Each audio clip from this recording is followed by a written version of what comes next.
didn't happen, and life has just been lifing. I'm on the way out this evening. Got some things I gotta do.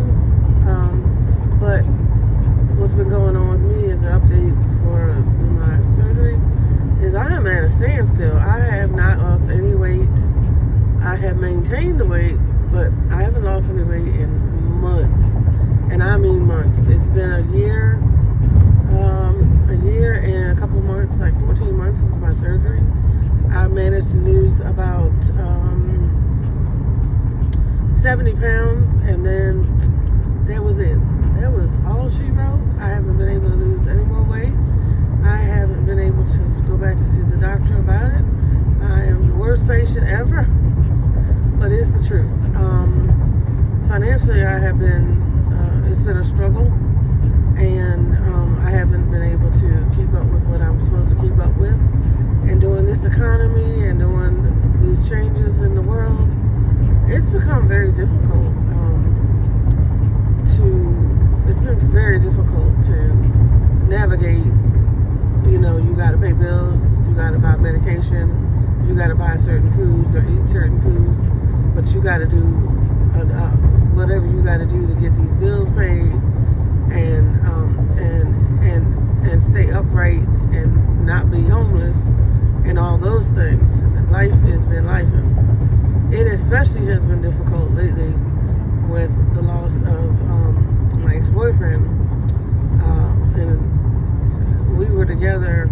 We've known each other for like close to 30 years. We were together actually in a relationship for 5 years. And we would break up, whatever, but we always had love for each other, and we always stayed in each other's lives. We even talked briefly last year about getting back together, trying to give it a chance. Who's going to move where? I live in Florida. He lives in Philadelphia.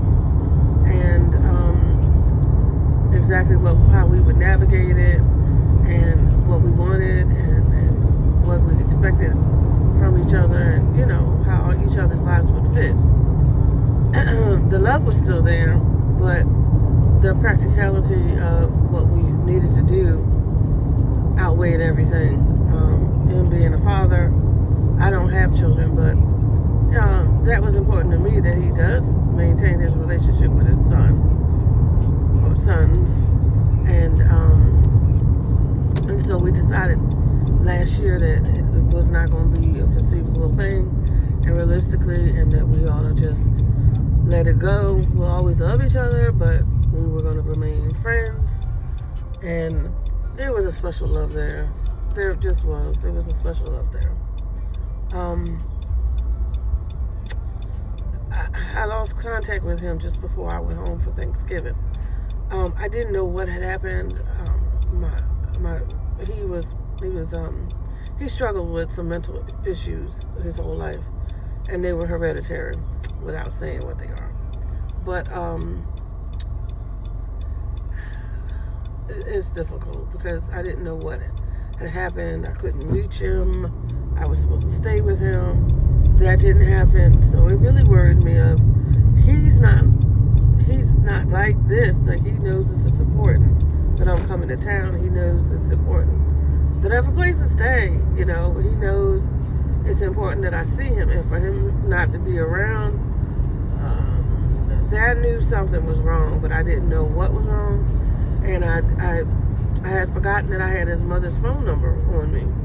So when I got back home from vacation, I was searching and looking, and I remembered, oh, that's right, I do have her number. So I reached out to her, but her number was disconnected. And I said, oh, that's not good. That's just telling me something's wrong. Something is wrong, but I don't know what it is. And I said, the only thing I can think of is that either his mother has passed, and he is going through it and is tripping and has had a mental breakdown or a mental problem and is in an institution, or worse, or he's gotten sick and I just don't know it. Well, it turned out that apparently he did get sick, and he was in hospice. And the day that, Tuesday, I believe it was the 13th, was 13th. I wrote a letter and I put it on Instagram because his page had been taken down. And I didn't know what to think. He said it had been hacked. But I was like, I don't know if this is him, is it not him? Is the hackers observing this? Do they know how to get a hold of him? So I said, I'm just going to put it out there. Does anybody know what's happened to him? If you do know, please just reach out to me and let me know. And if it's the hackers, just will kick rocks. So I said all that to say, I put that out there in the interviews, in the universe, trying to figure out what has happened to him. And I get a response the next day. I get home, I get a response. And it's from his son saying that, unfortunately, he had passed away the day before. And I was like, the day that I write this letter, oh my God. And of course, I'm upset. Of course, I miss him instantly. Of course, I'm glad that his family was there with him. And I got a message from his niece saying, yes, he did pass. I'm dealing with this loss alone, I feel. Because, well, not alone. A very good friend of his that how we even got together. The reason why we even met, reached out. My best friend's brother was the reason why we even met and got together. But he and I talked about him and commiserated and, the good things about him. He was the kindest person I think I ever met.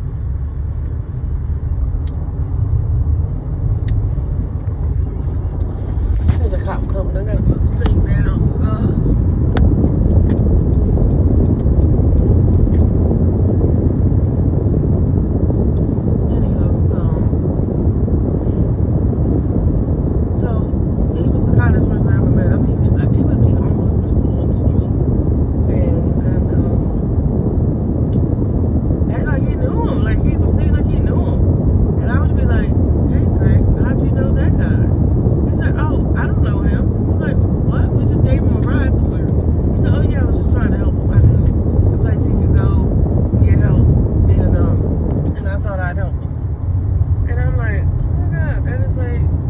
Craziest at the time because people just can't trust nobody.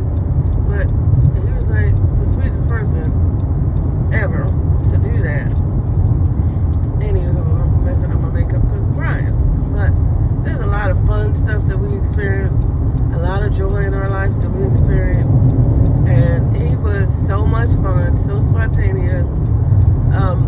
The life of the party, but then he could be quite down too. And hard to deal with, and that spontaneousness could come back to bite you in the ass. But I loved him. So anyway, how do I go on with this grief that I have? And I was listening to a book, and the book just totally put it in perspective why I'm grieving the way I am. It's because that person holds memories and is a witness to your life of those memories. And that's their place. That was their place in your life. And there's other people that you can tell the story to and whatnot, but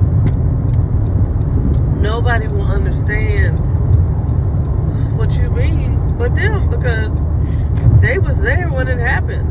They were there going through it with you. They were a witness to that life event or life circumstances or life period. And now they're gone. That witness to your life is gone. And so it's difficult. It's difficult. I'll always love him. His funeral is this Saturday. Unfortunately, with finances the way they are, I can't go back home to the funeral. I would love to go and say my thoughts on him and how I feel about him, but financially, I can't. And he would understand. And I know what I had with him and don't have to prove it to anybody.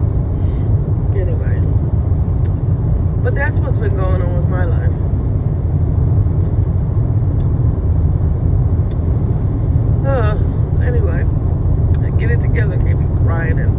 messing up all my makeup as I get to work. God, my makeup was good today too. It was good today. Now I'm crying. Well, you guys stay strong. I'm gonna keep you up with what's going on with my trying to restart this diet. I think I'm gonna do the 2 weeks of a liquid diet, a clear liquid, not clear liquids, full liquid diet again, and see if I can jumpstart my my diet or the regimen I'm supposed to be